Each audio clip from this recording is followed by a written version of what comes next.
이 시간 우리에게 주시는 하나님의 말씀 에스더 4장 13절에서 16절까지 말씀입니다.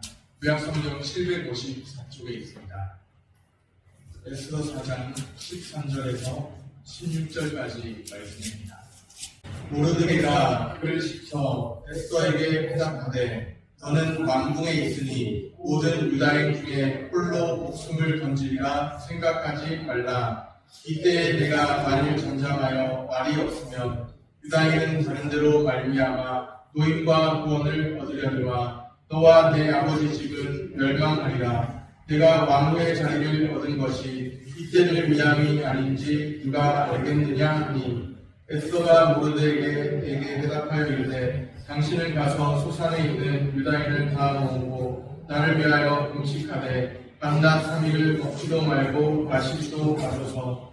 나도 나의 시녀와 더불어 이렇게 음식한 후에 규례를 어기고 왕에게 나아가리니 죽으면 죽으리이다 하니라. 아멘. 샬롬. 주님의 평강이 함께하기를 소원합니다. 호국보훈의 달 6월의 마지막 주일입니다. 민족을 구한 에스더 이야기를 살펴봅니다. 유다인 모르드게를 매달리기 위한 나무가 세워졌습니다. 그 나무에 유다인의 대적 하만이 달리게 됩니다. 대반전이 있는 하나님의 구원 역사입니다. 에스더서는 총 10장으로 구성되어 있습니다. 그런데 에스더서에는 처음부터 끝까지 하나님이라는 용어가 한 번도 나오지 않습니다. 하나님이라는 말이 한 번도 나오지 않는 성경책이 있다는 사실을 아셨습니까? 그런데도 에스더서에는 하나님의 섭리 속에서 다루어진 역사가 있습니다. 유명한 주석가 맥튜렐리가 에스더서에 대해 이렇게 표현했죠. 한번 따라해 보겠습니다. 하나님의 이름은 없지만 하나님의 손길이 여기에 있다. 네, 하나님의 이름은 없지만 하나님의 손길이 여기에 있다. 유명한 주석가 맥튜렐리가 그렇게 말했죠. 하나님이라는 이름이 한 번도 나오지 않지만 하나님의 손길이 가득한 그런 성경이 바로 에스더서입니다. 충만한 하나님의 손길, 그 하나님의 손길을 경험하는 은혜로운 시간 되시기를 소원합니다.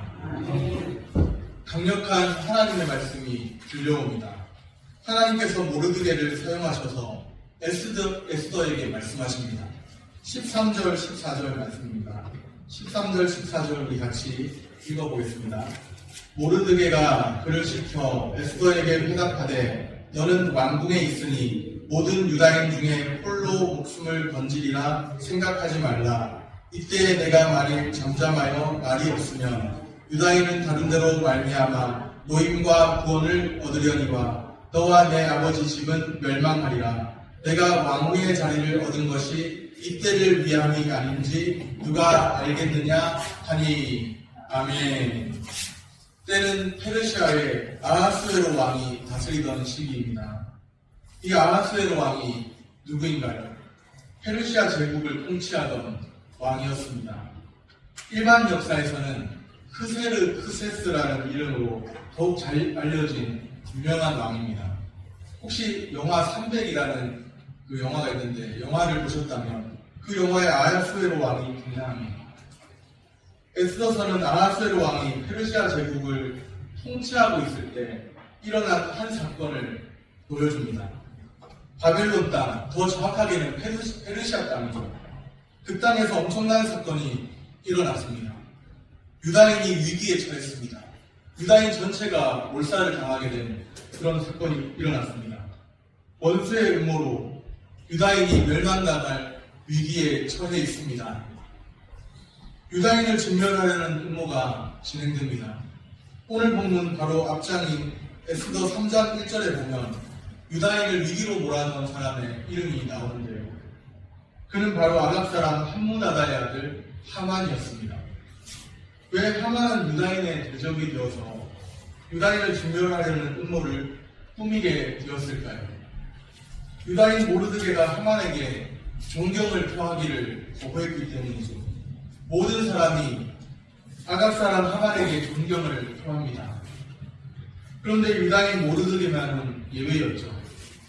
모르드게는 하나님의 율법을 따르는 유다인이었습니다. 하만에게 꿇어서 절하는 것을 거부했습니다.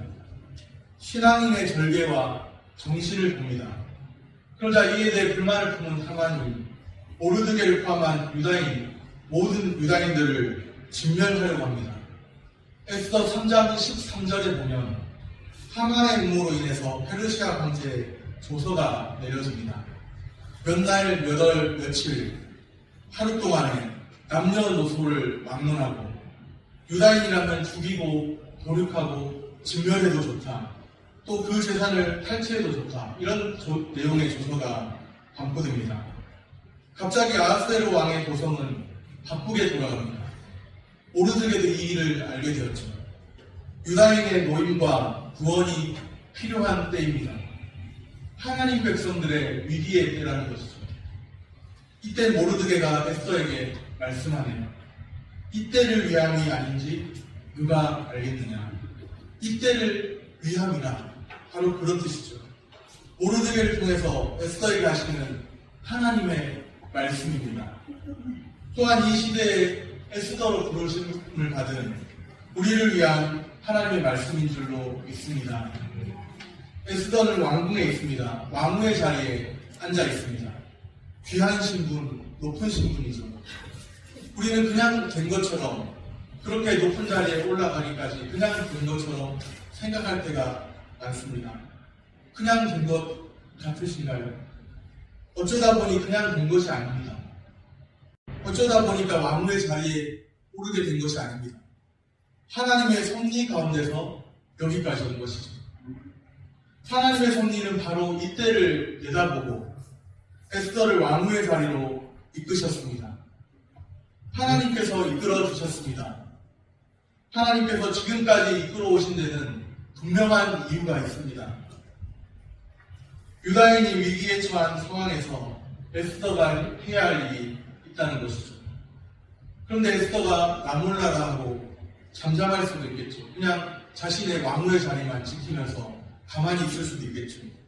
유다인은 유다인이고 나는 나다. 또 그렇게 생각할 수도 있겠죠. 어차피 각자 도생하는 것 아닌가.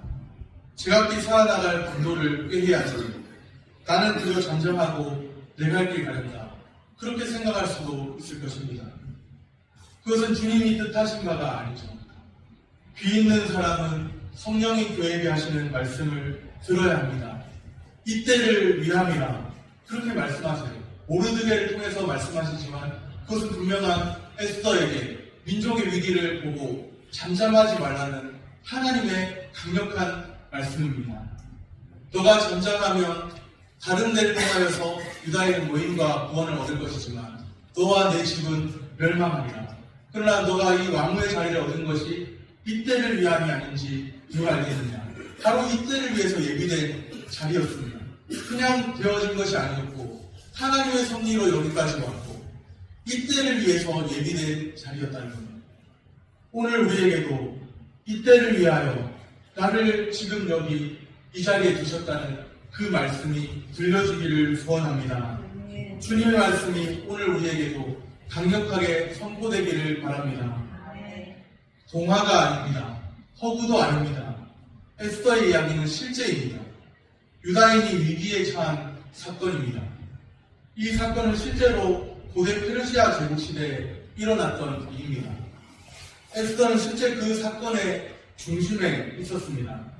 에스더의 신앙적 결단은 치열한 삶의 현장 한복판에서 이루어졌습니다. 오늘 본문 에스더 4장 16절 말씀입니다. 16절 말씀 우리 같이 한 목소리로 읽겠습니다. 당신은 가서 수산에 있는 유다인을 다 모으고 나를 위하여 금식하되 밤낮 3일을 먹지도 말고 마시지도 마소서. 나도 나의 시녀와 더불어 이렇게 금식한 후에 규례를 어기고 왕에게 나아가리니 죽으면 죽으리이다 하니라. 아멘. 그 유명한 말씀, 우리가 한 번쯤은 신앙생활하면서 들어봤을 만한 죽으면 죽으리다. 그 말씀이 바로 여기에 있습니다. 에스더의 신앙적 결단이죠. 에스더의 신앙적 결단이 무엇인지 아십니까? 한마디로 죽으면 죽으리이다입니다. 비장한 분위기마저 느껴집니다. 아니, 왕과 왕 앞에 나아가는 것이 그렇게 참 어려운 일인가요? 그렇습니다. 그 당시 바사, 페르시아죠. 성경에는 바사라고 되어 있고요. 바사의 법에 따르면 부름을 받지 않고 왕에게 나아가는 것은 사형에 처하게 되어 있었죠. 왕이 금규라고 불리는 통치자의 상징인 금지팡이를 내밀 때에만 죽음을 피할 수 있었습니다. 그런 법이 있었다는 것이죠. 왕을 혹시라도 암살하려는 그런 일들이 있을까봐 그렇게 조치된 법으로 보입니다. 신앙은 낭만이 아닙니다. 우리는 치열한 현실 한가운데 살아갑니다.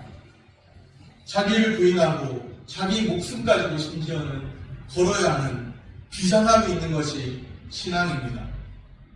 민족을 구하기 위해서 죽음의 자리까지도 각오했습니다. 에스더의 신앙적 결단은 일사각오의 정신을 보여줍니다. 일사각오가 무슨 뜻인가요?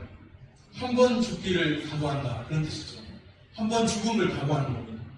어떤 목표나 사명을 완수하기 위해서 죽을 각오로 임하는 것을 의미합니다. 일사각오는 순교자의 신앙입니다. 하나님께서는 에스더의 희생적 결단을 통해서 유다인을 구원해 내십니다. 오늘날 부흥을 말하는 사람들이 있습니다. 오늘 우리도 다 부흥을 말하고 부흥을 원하는 것 같습니다. 그런데 입술로만 부흥을 외치는 사람들도 많이 있죠. 부흥은 말과 입술로 이루어낼 수 없습니다.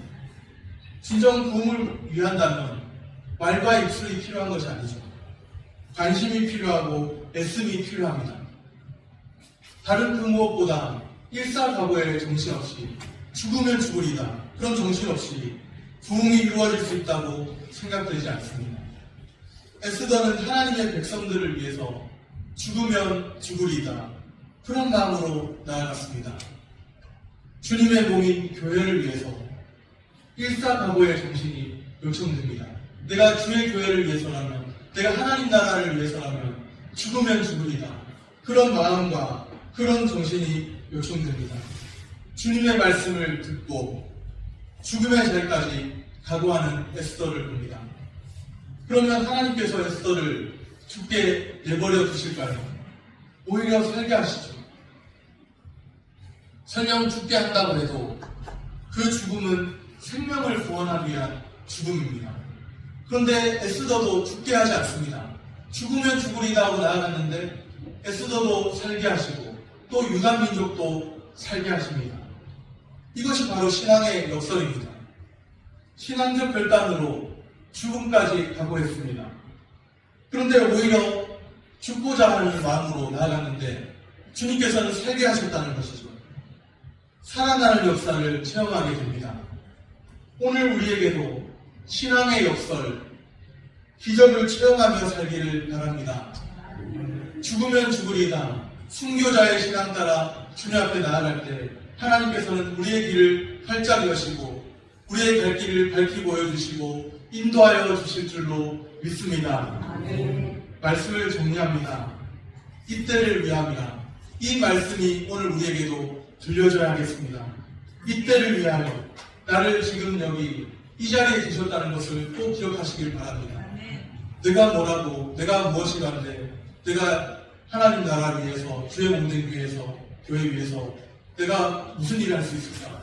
그렇게 생각하지 마시고 죽으면 죽으리다, 이때를 위함이라, 주의 몸된 교회를 위해서 일사각오의 정신으로 일어나는, 깨어라 일어나라, 우리 교회 표어처럼 그렇게 일어나는 우리 주의 백성들, 주님의 성도들 다 되시기를 소원합니다. 기도하겠습니다.